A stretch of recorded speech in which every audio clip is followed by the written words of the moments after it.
उत्तर प्रदेश में 9 विधानसभा सीटों पर उपचुनाव की तारीखों का ऐलान तो हो चुका है, लेकिन ऐसे में अपने दर्शकों को बता दें कि मिल्कीपुर सीट पर मामला फंस रहा है। और इस सीट पर जिस तरीके से चुनाव को टाल दिया गया, उसके बाद सपा और बीजेपी आमने सामने हैं। अपने दर्शकों को बता दें कि इस सीट पर जो उपचुनाव टाला गया है, उस पर एक बड़ी खबर भी सामने आ गई है। और बड़ी खबर ये है कि मिल्कीपुर विधानसभा सीट पर उपचुनाव को टालने के बाद याचिका लगाने वाले बीजेपी के पूर्व विधायक बाबा गोरखनाथ खुद चाहते हैं कि इस सीट पर चुनाव हो। उन्होंने हाई कोर्ट में याचिका वापस लेने का एक बड़ा कदम उठाया भी था। जी हां, वो सीधा हाई कोर्ट पहुंचे और जिसमें उन्होंने कहा कि वो याचिका वापस लेना चाहते हैं। बाबा गोरखनाथ ने बताया, जैसे हमारे केस का नंबर आया, अधिवक्ता बहस के लिए गए, तभी समाजवादी पार्टी सांसद अवधेश प्रसाद ने 1 दर्जन वकील भेज दिए।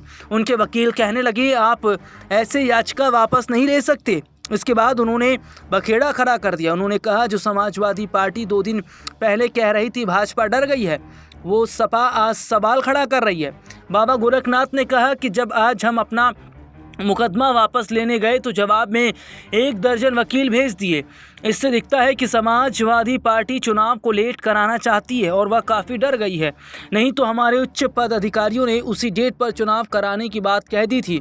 जो बात बड़ी बड़ी करते थे, वो अब वही चुनाव टालने की बात कर रहे हैं। साल 2022 के विधानसभा चुनाव में समाजवादी पार्टी के उम्मीदवार अवधेश प्रसाद ने भारतीय जनता पार्टी के प्रत्याशी बाबा गोरखनाथ को हराया था। इसके बाद 2024 के लोकसभा चुनाव में अवधेश प्रसाद ने फैजाबाद लोकसभा सीट से जीत दर्ज की, जिसके बाद उन्होंने विधायक पद से इस्तीफा दे दिया। इससे मिल्कीपुर सीट पर उपचुनाव की ज़रूरत पड़ी।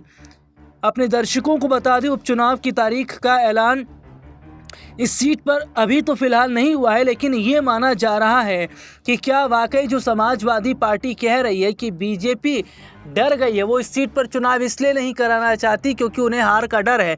हालांकि अब वाकई इस सीट पर यह देखना दिलचस्प होगा कि क्या ये सीट बीजेपी आसानी से बचा पाएगी या ये सीट भी हार जाएगी।